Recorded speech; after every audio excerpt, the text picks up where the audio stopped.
the end of the day, we can come to the conclusion that Texas as a whole was not ready for this at all. No, Just for sure. the discern in me to serve others. Like, I really wanted to take care of the community. So it's kind of like a slap in the face when I go to all these stores and it's just like people are literally doing the opposite. Yeah, taking more than what they need. I have video clips of people lining up to get gas, which I'm more than likely playing on the screen right now. Welcome to the Common Podcast, where we speak upon common sense and realize it really isn't that common. Now, today, what we're going to be, well, first and foremost, before I continue about the topic, joined with me today is my brother, Raul Quintero. Just saying what's up real quick. Hey, what's up, guys? All right, so he is going to be on the podcast often. So you can kind of call him my co-host. The only problem with that is that he will be leaving very soon, in about a month's time, to go away for work. So depending on when he will be in town, but I will be having him as my co-host whenever he is available to talk about these topics. But anyways, today we want to kind of cover for those of you that don't know, Texas is undergoing a winter storm. We're in the midst of getting out of it right now. But this was a pretty severe winter storm that has caught us by storm. Like, literally, Texas really didn't know how to act. And so what we really wanted to talk about is the way people handled it, good and bad, and the way that we think that people should have handled it, right? And then I believe I know we're going to wrap this up with what we can learn from things like this, because obviously we've already been through two crazy crises, which is, first of all, COVID, and then now the winter storm, which kind of just like replicated itself, what it seems, in our community, right? Yeah, pretty much. I mean, we've seen in just our direct community, people kind of just panic. Luckily for us, our city, our town, did not lose electricity. Parts of it did, but majority of it kept its energy. So, but that created a panic throughout the cities around us, and then they all just kind of bombarded to our cities. So, what I know my brother is so passionate about, and what he's going to be speaking about, is how crazy people were acting when it comes to Gas. well, not just gas, like they were just overbuying products in general. Right now, there's no meats in the store, in the supermarkets. No meat, dairy, even chips. All this crazy stuff. So obviously we are gonna touch on that and how, in our opinion, right, that wasn't the correct way to approach this. But first and foremost, let's kind of just cover the winter storm. Obviously, Texas is not used to this. So we've had millions of homes in Texas lose electricity, not have any water, and that's a serious thing. Like, let's be honest. Before we get into kind of bashing the way people are handling things, because some people are handling things very, very wrong. Let's talk about how severe this is and how it may cause a panic, but I don't think to the extent that some people took it to. And as we go further into this podcast, we'll kind of talk about the proper way to care for your community. But yeah, this is something we weren't prepared for. I mean, I know when I heard it, it was kind of something that was just like, oh, we're gonna get cold weather, and I didn't think we were gonna get ice. Like, No. Yeah, it was bad. Go ahead. Yeah. Well, my car was like basically like an ice cube. I couldn't get in my car. All the windows were just like completely like just iced up. Like I was late to work for like 40 minutes. I wasn't even sure if I was gonna have work that day. I know you didn't have work for a whole week. I was off for a whole week. Right? For a whole week. So different people were experiencing different things. But at the end of the day, we can come to the conclusion that Texas as a whole was not ready for this at all. No. For sure. And then we had that super intense accident, the 100 vehicle accident that happened in Fort Worth, which is just insane. And I was having a conversation with my brother that in itself, like when somebody told me that, I was like, first of all, I'm a very I don't believe people's words until like I kind of see it. So right, so I'm a realist. I just won't believe it until I actually see it. So the dots really didn't connect until I actually saw the video, which was insane, bro. Yeah, semis piling over trucks and We had cars throwing stacking vehicles up on over top of each other. Yeah. Like, that's insane. And even when I've heard it from multiple sources, even reliable sources, a thing about me as well is that I don't even feel the impact of it because it's not happening to me directly until, again, I saw it in video. So when I heard 100 vehicle accident from a reliable source, even then the severeness didn't even impact me. Like, I was like, okay, like it's a 100 fender benders, like something very minor. And then again, the video, that's a tragedy. That is something that, again, Texas is not ready for. It's not. We've never experienced the black ice, right? Is what it's called. It was. Yeah, considered black ice. Black ice, which is what? That's like just ice that you can't see built up on the road. Yeah, pretty much. Yeah. Pretty much. And then picture these thousands of pounds and an 18-wheeler just that's not gonna stop. No, there's no way.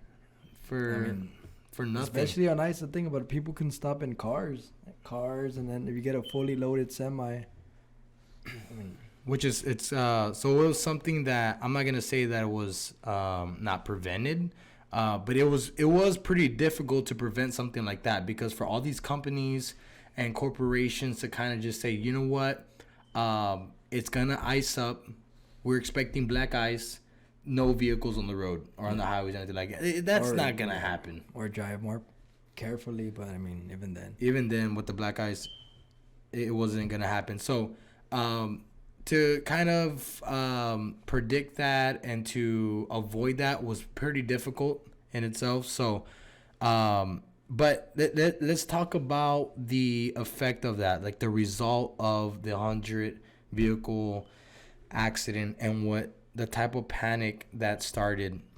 Well, and 8 people dead, or yeah, I heard I heard 8. He had 8. I heard 6. Regardless, a death is a death, and that's pretty intense. I know several people were injured, but let's talk about the result of it and the fact of obviously this was a big cost on the corporations that lost, like the big trucks carrying produce and stuff like that, taking supplies to and from, like that is a big cost. One, all that produce in there, whatever they're carrying, these truck drivers, that's thousands and thousands of dollars.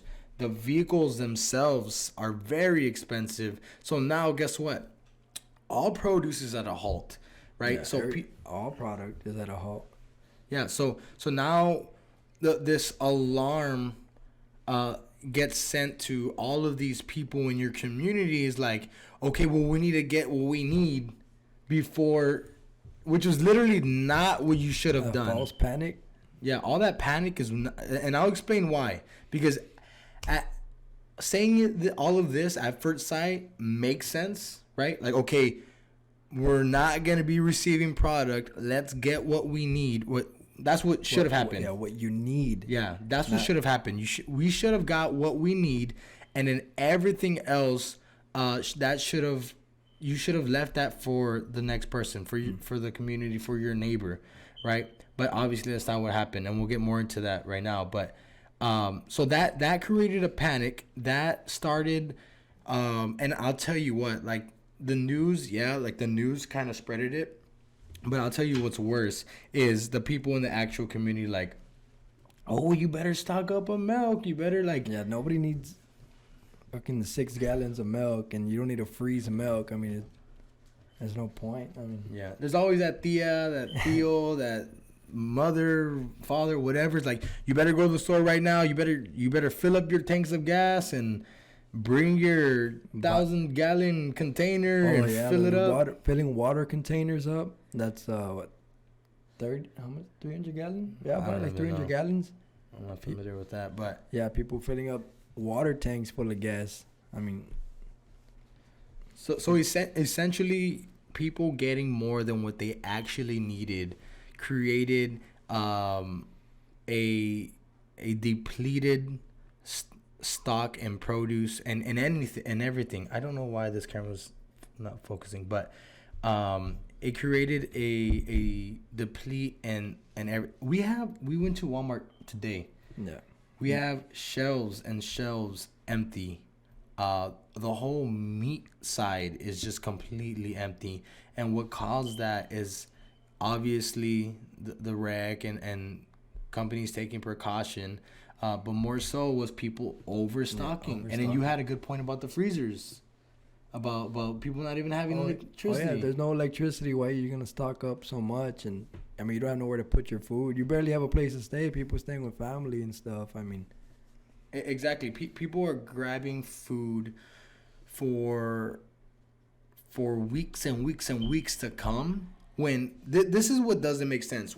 At least when COVID happened, it was a little bit more understandable. Besides the toilet paper thing, the toilet paper thing was just I don't even know why people were doing that, but that made a little bit more sense. Stock up. We don't know when this pandemic is gonna end, so we have to be ready. That made a little bit more sense. Even then, I didn't take that approach where, you know what, stock up for like 6 months. It doesn't make any sense. There's no shortage. It was just a halt, and for less than a week. I mean, it was cold for a week. It's gonna be It's warming up already. He's talking about the winter storm. Yeah, he's talking about the winter storm. This is something that we are able to see the beginning time and end time. We knew that it's not going to be cold for months, 2 months, 3 months. We know that, right? We had 1 week of this super duper cold weather, and then that's it.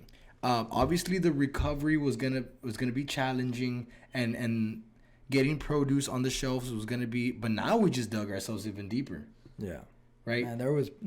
I mean, we had no gas anywhere. There was cars, people who were leaving their vehicles at the gas stations, parked at the pumps, just a vehicle there for whenever the fuel truck got there.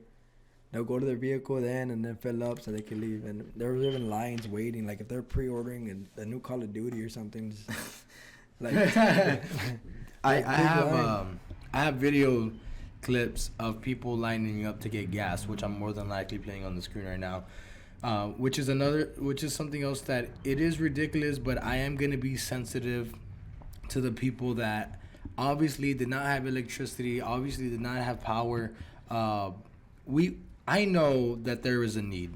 I'm not gonna be ignorant in the sense that I understand that people have generators, people need all of these things in order to, it's more of the people who were like, filling up those water tanks and, filling up extra jugs. Their whole bed of their truck is full of gas containers. They're hitting $200, $300 on gas. On gas for, you had sheriffs and local PD directing traffic to get gas. Which is also mayhem. It causes accidents. I saw 3 accidents. Right? So, and that goes back down, that boils down to not taking care of your community. Because I know people that they had electricity, they had water, they had everything they needed, and they were filling up on gas, and they were getting, it's like groceries, stocking up on everything. For what? Like, I know people that were buying 6 gallons of milk and freezing them. You're telling me you can't survive without gallons of milk? Now, for people like that, my brother here has a 1-year-old daughter, Nice. 1 year, 1 month old daughter, who now has no milk to drink. Yes, she drinks lactose too, lactose free, and we've gone to every store surrounding. We've called every store. It got to the point where today we had a family member go to Mexico to get her milk, just to go get her milk, and we didn't take more than what we needed. We got 2 half gallons. I mean, if you, it's, I mean, Yeah, it's just that's what we have to take certain things like that into consideration. And I'm not gonna sit here and be like, oh well, I'm saving milk for the babies, like, or anything like that. It's not even like that. I'm not even thinking directly. I'm thinking generally, like, I don't need this. I'm not gonna get this. Like, I was telling my brother that my wife actually, she wanted us to like stock up on water bottles and fill up water tanks and like all that stuff. And it's just like, hey, look, chill. We are literally 5 days deep into this thing. We have 2 more days, and the weather's gonna be back to normal. It was decent today. It was like, beautiful what? today. It was like low 60s, I think, at one point. It was great. I mean, It was great. So I tell her, why do we need that much water? Why do we need to go into this panic when people are out of water? People are having to boil their waters with generators powering those stoves or whatever they're using to get a hot shower, to get water to drink. And for us to have to just have that to our disposal for no reason in a time like this, it's out of character, and it's not taking care of one another. um so what the biggest thing that I really want people to grasp from time from COVID and from the winter storm, because again, it felt like these two things kind of replicated itself. It showed a panic, a really high panic in the very wrong way, of in the sense that we haven't taken care of each other when it comes to the community. I hope that we would learn to take care of our community. And I have the best example. I was explaining to my brother that I'm a manager at Dairy Queen. For those of you watching that don't know, I manage a store here in my city in Dairy Queen, and we were one of the few that had electricities. So we were in a time where I thought that we were going to be dead in business. We weren't going to have any type of business. We were the busiest out of the year. We had 4 days that we tripled our, like, what we would consider busy day. We doubled those sales, like, which is insane in the month of February. Yeah. Like, we were hitting over our summer sales, which is our which is, I'm gonna skip through all that. But in a time like this, I was telling my brother, it was mayhem. Like, we didn't have, the first 2 days we didn't have enough staff. We were just not prepared. People couldn't get to work because they were scared to drive, whatever it was. We just were not prepared. So in a time where I could have been frustrated and I could have been mad at, like, oh, why is it so busy? Like I didn't. I told myself, I was like, look, in a time like this, I have the opportunity to give hot meals to people that do not have that to their disposal. Like, I have the opportunity to feed families that are in need to be feeded. And that, I told my brother that took, it's not like I was born with that type of mentality. That is a level of maturity that has grown in me, that I had that sense of, you know what, I care about my community and the people around me so much that I'm going to show up to work. And if it means an 8-minute drive that I have to drive very careful because there's ice and whatever, I'm going to do it. And I'm going to do my best because that is my job as well, right? I need to put food on my table. But it was also just the discern in me to serve others. Like, I really wanted to take care of the community. So it's kind of like a slap in the face when I go to all these stores, and it's just like, people are literally doing the opposite. Yeah.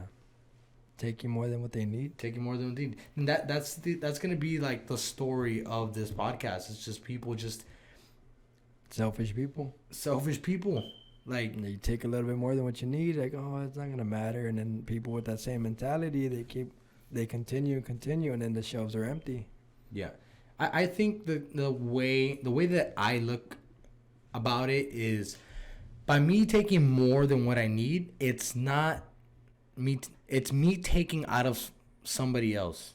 Me taking from somebody else. That's the type of mentality. Especially when you know you don't need it. Or that it might go bad. Again, the gist of the conversation right now is my hopes is just that we learn from these events. We learn from these tragedies and that we are better prepared for the future and learn how to take care of one another. Yeah, well, I mean, just Texas in general, they weren't prepared because, I mean, like Greg Abbott said, this was considered a natural disaster because this is one of the coldest fronts we've had. So usually other states are more prepared. They throw salt everywhere. I mean, they prevent black ice as much as they can. I mean, in all their streets and, you know, down here in Texas, they're not used to this weather. So we're not as prepared. For sure. So now we're just a meme that no one knows how to drive down here. And we'll talk about social media right now, but like, I'll tell you how unprepared we are. Not that I represent Texas or anything like that. I didn't even know what black ice was. I didn't. Before I read about the 100 vehicle accident, I didn't know what black ice was. I had never heard of it. I've seen snow before. It snowed down here before. Yeah. We've had weather cold enough for it to snow down here, but it was frozen down here. Like it really, really was. And one of the things that really scared me, or not scared me, but one of the things that worried me about driving in this weather was not so much about the icy roads. It was that the traffic lights, a lot of the traffic lights were out. Oh, yeah.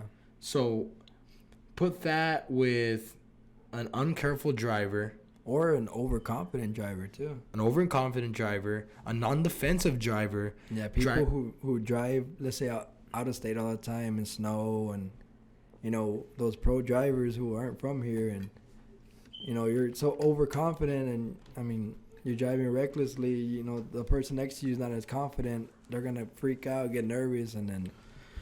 Or someone who's just not familiar with the area, not familiar that, oh, you know what, you're supposed to stop here. The traffic light's not on, but I know there's usually a traffic light here, so let me go ahead and stop. But no, that's what really struck fear for me I didn't want my wife in particular to drive.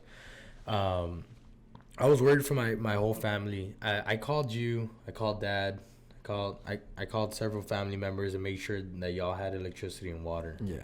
I know and we did. That was you knew that, just in case, you know, because I was gonna offer my home. But the most thing that I was worried about were those traffic lights. I didn't want anybody driving around because of those traffic lights. Because I trust my brother. I know he's a really good driver. He's a well experienced driver. And even then, I didn't leave the house. Yeah. I mean, if I don't need to drive, I'm not gonna go anywhere. We had enough groceries to make it through. I mean, we didn't need to go buy more. Let's talk a little bit about social media and like how, one, we become a meme, and then two, okay, so there's two different sides, right? I've seen people like pray for Texas. They're undergoing, a tragedy right now, which is wonderful, right? And then there's that troll side where it's just like, man, Texas doesn't know how to act. We get this weather all the time. And that's annoying because it's like, dude, man, we're not... Yeah, we don't get that weather. We're not prepared like that. But let's see them in like 90, 100-degree weather like it is over here. And exactly. We're used to that kind of weather. I mean, bring one of y'all and it's, in 100-degree weather, working outside, stuff like that. Give them a hurricane season, something like that. And I'm not really bothered that it's like a meme. I'm more bothered that it's a severe and it's a sensitive case, because I'm not a sensitive person. I can really care less what people say on social media. But let's think about it. There are people that lost family members. Yeah. 26 people died. There was a guy, a rancher. I think it was a rancher farmer. I mean, in Corpus, they said he froze. Yeah. Oh, you heard about that? Yeah, I heard about that. And his wife was next to him, was like on the brink of freezing also, right? I don't even know. Something like that. There was a farmer. I guess he was outside, right, like on a chair or something. And he froze. He froze to death. I mean, I don't know how that happened. I don't know the specifics, but I know that 26 people died due to the winter storm. And I'm not sure if all of those were due to freezing, but I know some of them were. And Accidents and me stuff just like thinking about somebody freezing to death is just beyond me. Have you ever been in a freezer? Like, I work at Dairy Queen, so I step in those freezers. I'm in there for 20 minutes, and I'm like, I'm out. Can you picture these people just like freezing to death? That is crazy. And then somebody going on social media and then clowning about, oh, Texas doesn't know how to act, and like they're so dumb, and like that's like, hey, we need to chill. You know what I mean? But then again, dark humor is always gonna take its place, and I understand that. If you're not going through it directly, you don't really know how it feels, which is why I don't even take us. I'm not too sensitive about it. But there are people that are out there. So, but all in all, let's take in consideration on what we just talked about. Obviously it was an unexpected tragedy, but like I said, amongst all the bad stuff that's happened, deaths, accidents, loss in produce products, let's learn from it. That's the best thing that we can do. Let's learn from it. Let's be better prepared later on, and as a member of your community, learn how to take care of one another. Okay, take care of your neighbor. Go outside. Look to your left. Look to your right. Like, take care of those people. And if everybody had that mentality, which I know it seems pretty far-fetched, but if everybody had that mentality of like, let's take care of each other, let's take care of our neighbors, we'll be better off by a long shot, honestly. So, let's just try to take all of this in, the COVID, the winter storm, and let's learn from it. That's the best thing that I can say, right? I agree. Well, thank you guys for watching. We really do appreciate y'all tuning in and really giving us your time, the time out of your day to listen to us. More episodes coming soon. I have 3 guests that you all will be seeing in the very near future. So make sure y'all tuning in. Tell your friends, tell your families about the podcast. The people that you think that will enjoy it. It's going to help us out tremendously. Make sure y'all interacting, comments, like, subscribe. It's going to push us, push the podcast into the algorithm, and it's going to help the channel out. Thank you guys for watching, and we're out. Peace.